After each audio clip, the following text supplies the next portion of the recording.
and welcome once again to Moral High Ground, where I talk about what's morally right. If not, something's got to be right. But anyway, I want to thank all of you that follow me or that likes my stuff. Just try to spread the word if there's something good I say that you like, as well as just get into it, man. Spread the word of mouth, the grapevine or whatnot. Anyway, today's episode, I'm gonna be rehatching the interview I had with a Cold War soldier. Now, this ain't the same one. This is another video or another audio clip. I've done multiples because after the first time you interview someone, they'll have something to say. Sometimes they'll want to have another interview because they'll feel like they haven't said enough. And in this case, he wanted to address how he felt about the military in many different cases. So what I have here is multiple clips within a 2 day period. I'm not going to try to play them all tonight. I'm going to try to make it a thing until I've really said enough. We don't have enough to cover. What is about to be said is a little alarming when it comes to the government, military, and us people. Some of the stuff he says in this clip. So, without no other ado, I'm just going to get with it. Uh, I'm using my phone here because that's where I recorded it, so you can hear exactly what it is he said and how none of us is safe. No one is safe, and this is truth. So we will make this happen. There we go. I'm here with Bo, the Cold War soldier. Let him know what's going on. I was trying to be funny. Anyway, you want me to tell you about the general again? Yeah, so Major General Harris, I met him at the General's Lake in Augusta, Georgia. And at the time, he was training to shoot into outer space and kill cosmonauts in their spy capsule. Cosmonauts being Russian, right? Being Russians. Because... So, I got to pause it here because what he's about to talk about is actually some Cold War shit that Cold War shit that anybody that grew up in the 80s knows all the crazy shit they talked about with the Cold War when it came to Russia and American spies. And so what he's about to say is something a general did that was, I guess, against the rules or something. I don't know how that works, but this is what he's talking about. So anyway, I'm just gonna play it. They were less advanced than us technologically, so they still had to have people in their spy capsules to take the photos. So he was going up into outer space to kill them. And they knew he was coming, so they put a cannon on their spy satellite. Yeah, that's about as James Bondy as you could get. And when the Cold War ended, they fired the cannon to celebrate, but also to see if it would work. And they said it worked, according to Major General Harris. Because I wanted to know it, because he didn't tell me that when I met him, it was all classified. He told me that about when the Gulf oil spill was happening. He told the whole country, because I seen him on TV on the public broadcasting channel when I was up in Seattle. He didn't tell me personally. He said that on TV to everyone. Or I wouldn't have believed it, Had he cannon move slow in space? I don't know how that would have worked. And then how does explosion? They said they fired it and it worked, though. That's according to Major General Harris himself. Yeah, So I had to pause it once again because once he said cannon in space, I started thinking of all this weird science when it comes to outer space. There's so many different theories, and that's why some people think the moon landing is fake. But there's this whole thing with people always say there's no sound in space, which makes no sense because how do you get that tight ass song by David Bowie? And on top of that, how the hell does NASA always communicate with people in space? So if there's no sound completely at all in space, then you shouldn't be able to communicate at all. And it's just really weird. But anyway. I think you fired that and boom, maybe it was a rocket cannon though. Who knows what they mean by cannon? It could be an ion cannon, electronically fired.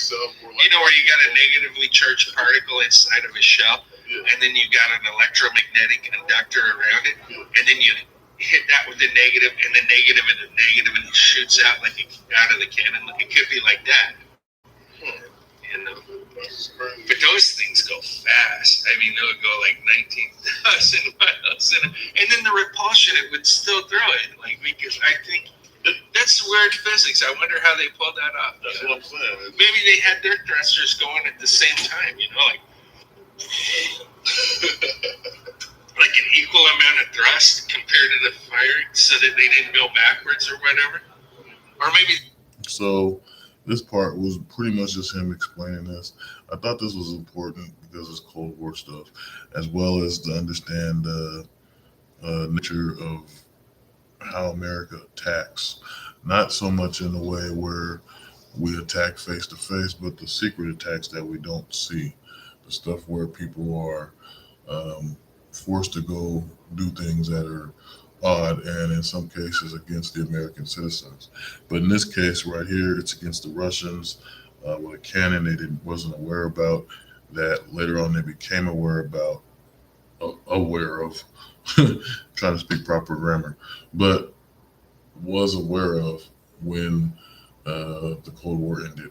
So this is like, this little clip is nothing because it was just like a little 4-minute conversation here. But the next part is more severe. Figured their trajectory where it wouldn't matter because you got to go 18,000 miles an hour to keep rotating around the Earth, you know, to stay in orbit. I never pondered that. I just know that because I watched a lot of Learning Channel. I didn't learn that in the military. I was pretty ground-based. That's all I did was like just simple stuff, solid state electric. You didn't do something that was beneficial for the military that they still idolize today? I used to repair thermal infrared night vision and light amplification devices. You were telling me about that before. You said it upgraded somehow. Huh? You said it upgraded somehow the last time you told me about that. Well, yeah, because when I was doing it, it was all leftover stuff from Vietnam and stuff like that, Air Force stuff. It was non-classified. Like, everybody knows how it works and that it exists, and it's not secret. Everybody can know how it works. It's just expensive. Like, if you buy it, they're gonna want to know, why do you want this? You know, I mean, they'll sell it to you though. You know what I mean? You can still buy it, but it's super expensive. How much? Like, back in the day, it would have been like $250,000 to buy that thermal infrared device. No, fuck that. Yep. That's enough to buy 2 houses. Yeah. Yeah, back then it was enough to buy 2 houses. And it was old. It was modified Air Force. Well, maybe 80,000 actually. Now it would probably be less. Like $250,000 today to buy it. Enough to buy a house is the way it was put. Yeah. I gotta go in here. So that was that part of what I was trying to say. So, you know, he got into how much military equipment cost from previous wars to upgrade it. And back then it was stuff from Vietnam to the Cold War. Even though the Cold War started in the 60s, he was able to take something from a war that happened in between the 60s and 70s and was able to upgrade it for 80s military purposes. So after that one was this big one. I'm here with the freaking Cold War soldier, Bo. He's going to tell his story. Go ahead, Bo, break it down. And just so you guys know, Bo is his code name. If you want, you can call him Bo Duke or, you know, Bo from Smokey and the Bandit. Either way, it doesn't matter. That's his code name. You know, his military name. So they probably would know him by that. So anyway. Your story of your enlisting in the military. You do it, yeah. So I just realized. So when I interviewed him here, because he saw me earlier in the night, and he was like, he wants to do an interview. He wants to talk to some stuff he has to get off his chest type of thing. And I was more occupied with something else. But by the time I got to him, he was really inebriated and stuff. Like I said, it's sad when it comes to these military soldiers, and then they become vets because they either have some kind of vice that they can't shake.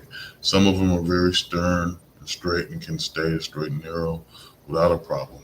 But the ones that did more stuff for the military always seem to come back with a drug addiction or alcoholism or something of that nature. And this is something I want to help put it into military soldiers having these substance abuses just from working for the military and the United States government.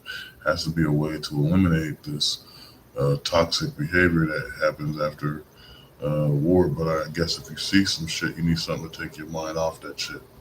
And that's the honest to God truth. And what I'm saying, the reason why I'm explaining it right now is because in this interview, he talks very quiet. Now, I'm right face to face with him, so I can hear everything he's saying. So if there's anything you guys don't hear, I'm going to try to tell you what he said.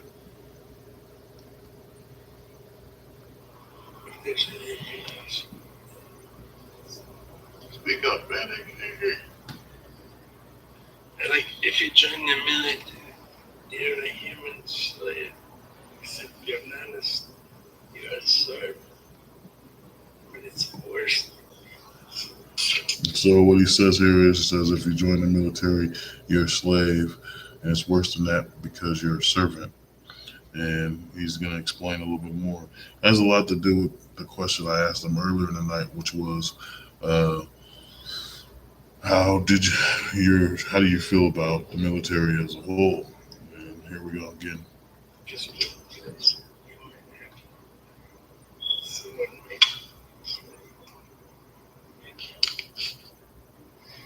So, do you feel like a servant or a slave? Well, you think every But soldier? that's what it is. I took an oath to the government, to the nation, to people that were here for better or worse, however die in my nation. To protect. You think most vets feel that way? Yeah. Absolutely. Oh, crazy.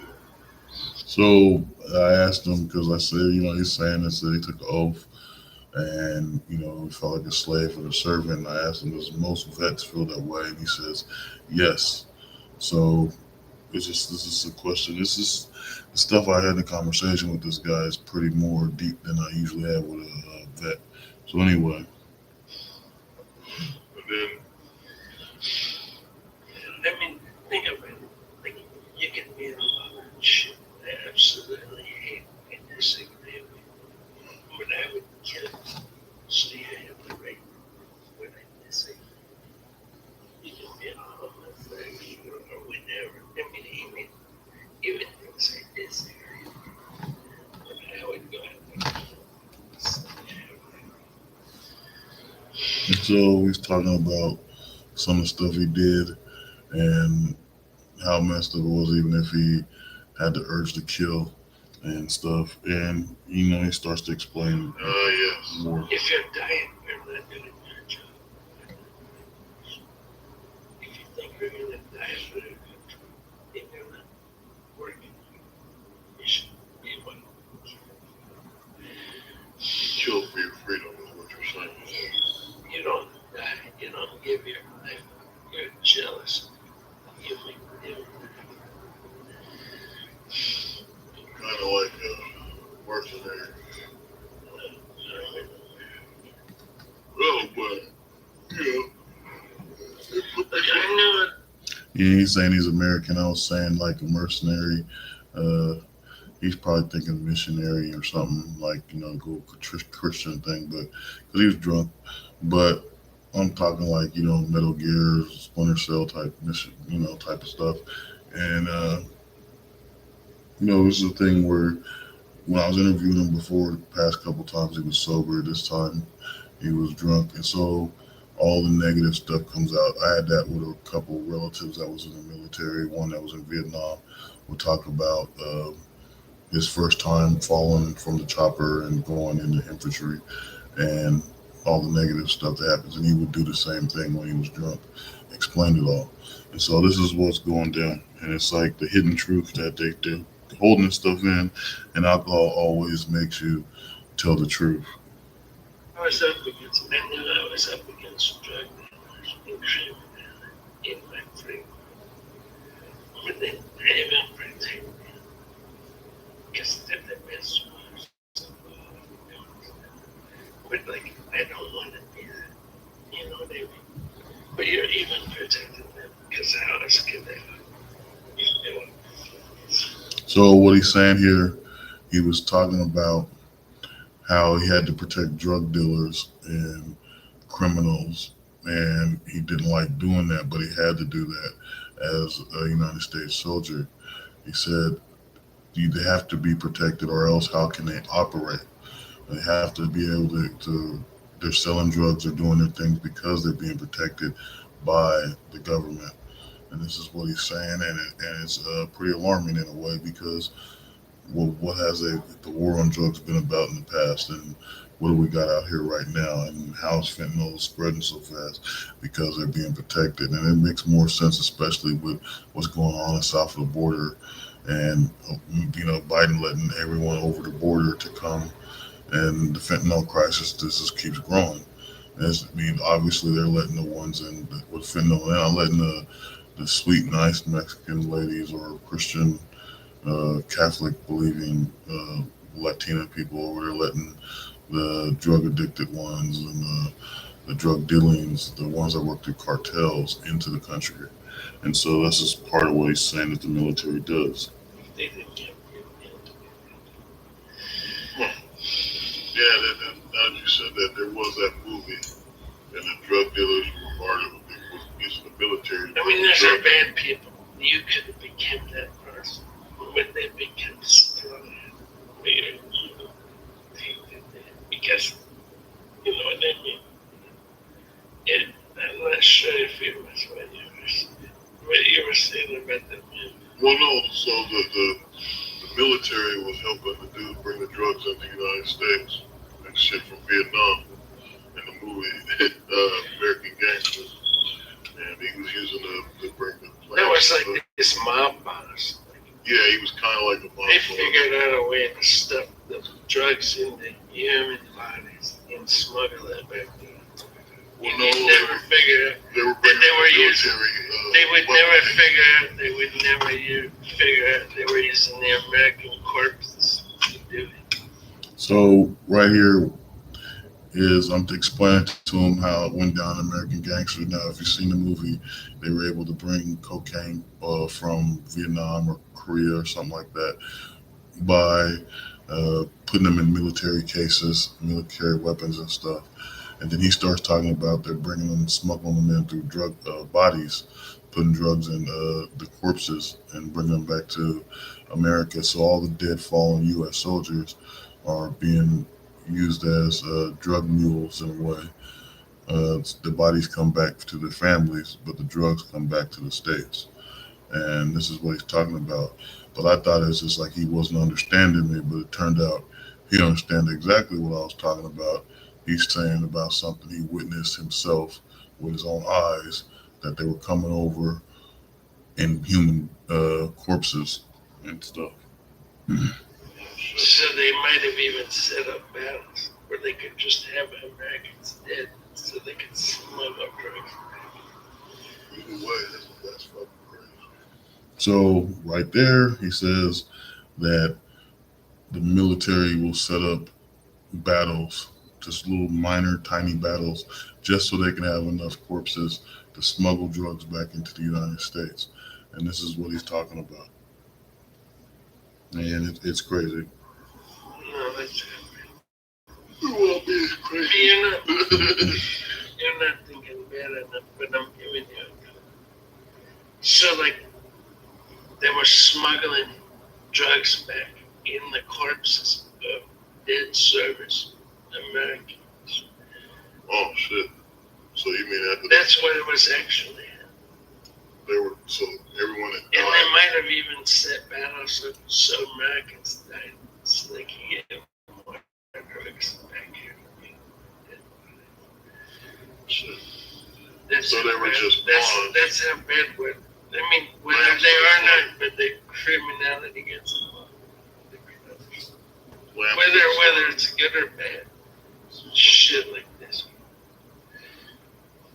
This is fucked up.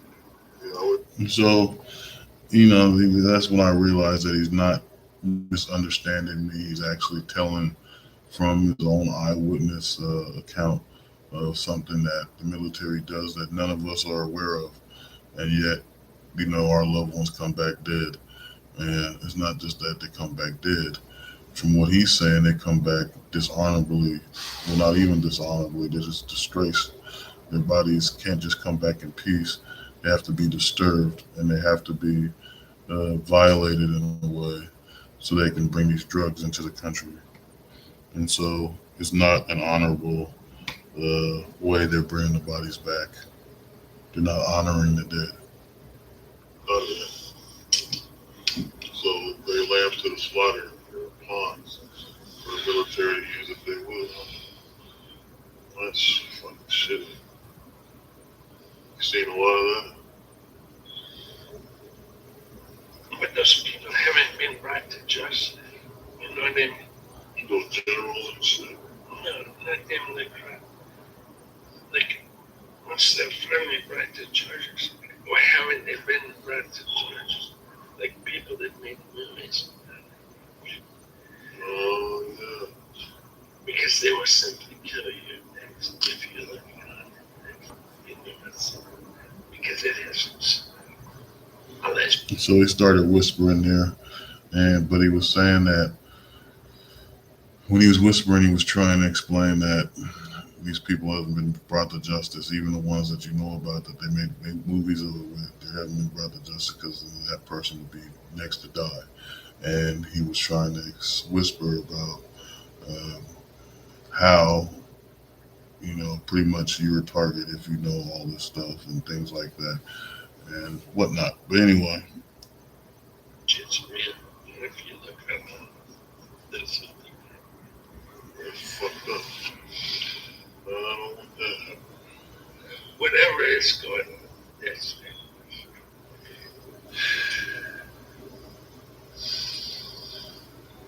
the best form of protest is not even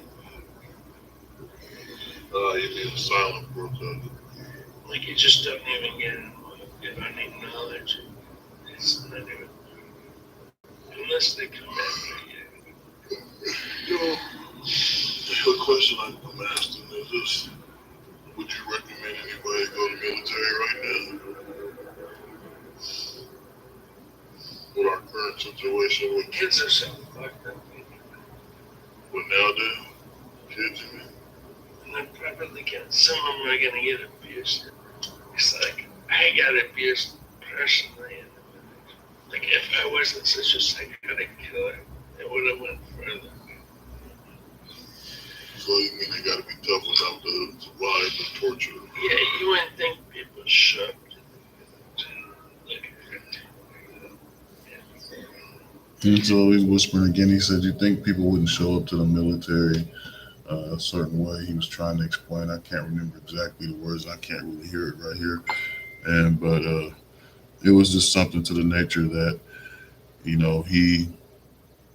doesn't understand how some people will come with a certain personality and think they're not going to be broken.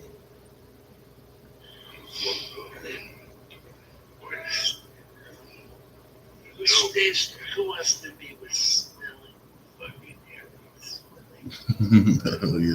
Yeah. I mean, unless there's something really, unless you're really. You're right. So he's saying, why would anybody want to go to the military and be around a bunch of hairy, sweaty dudes, unless you want to be a killer or something.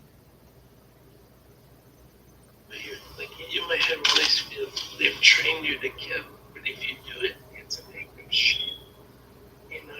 Even if you're the guy that's trained to So if you kill, it's an act of shame.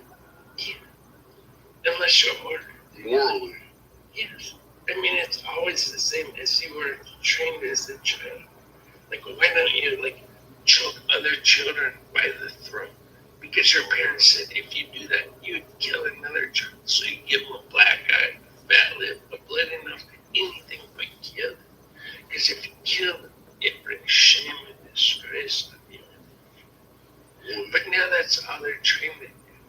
But if they do, it's an act of shame. But it may be hair trigger or something else. So he's saying it's act of shame to kill. In all reality, it is morally wrong to kill, and we all know this. But he's saying it's act of shame to kill, but you're in the military, so that's what they're training you to do. They're training you to kill and win at all costs. And he's saying that some people, it's a hair trigger, a flight or flight type of reaction where you got to kill them to stay alive, or you'll be killed yourself. So, I mean, they're so good at it. I mean, let's just say so. Hopefully, there's a good thing. You ever seen Full Metal Jacket? And I'm just electronics. But realistically, like, how good would you want your military trained? Thinking that there's other people that are going to kill your children unless they're trained. I mean, this is your own child, and the other people are thinking about killing them unless they're trained like to kill them. These other people. Crazy shit. Way too crazy. I mean, it is what it is. And then they go out there and they do that and they come back time after time. And now that's who's predominant. It's not because you want them or you voted them. It's because they face this. And now they're just Like what you said the other time when you said, if you kill enough, you become sick and stuff, type of thing. Well, if like everyone's trained to kill, but then if you become sick, if you enjoy it too much, do it too much, then the rest of the tribe won't notice. You become sick, and they'll have to take action, but you might kill them. Well, It's not that they hate you; it's just you become sick. Yeah, you become demented. Like there's no way they can feel themselves like this. So the look on his face when he says, and if you were there and you see the look on this guy's face when he says, you become sick. And he says it with such, I don't know how to explain it, like very direct about how he's explaining that if a person kills too much, they become sick. It's almost as if when he says it, and this is if you're in person with this guy, it's almost like as if he's reliving something. And he says, like, the rest of the tribe will see that you became sick if you're killing too much, and they'll have to take action. And so there's something in there, a memory that only he knows, because no one can read it in someone else's mind. I know they got AI that does it now, but it's almost as if he's reliving something where they had to go against someone they had to kill, that killed somebody or killed way too many people and just became sick, as he says, Taking action is what? Killing them or dishonorably discharging them? What if it's just putting them right in their head? Like I wasn't dishonorably discharged. They begged me to stay back in the military. They didn't want me to leave. They knew there was war coming, and they begged me to stay. But I wanted out anyway. Before the war was coming. But wait a minute. I wanted out of the military so bad before there was a war coming because of the bureaucracy. But wait a minute. You mean what war was that you talking about? The Cold War. No, but after the Cold War was fucking Iraq. No, I was only in the Cold War. I was in after Panama, and then But you said, and I got out before the first Gulf War. That's what I'm saying. Yeah. The Desert Storm. But then when I wanted out of the military, they wanted me in the military so bad. My first sergeant himself begged me to stay in the military. He's like, no, Lucky, there's a war coming. Stay here, I promise. But I was so upset with all the bullshit that happened there in the meantime. I wanted out of the military so bad. And now that I could get it on over this church, And so I'm going to leave it here for now. and come back later. So peace be with you guys. Blessings upon you always.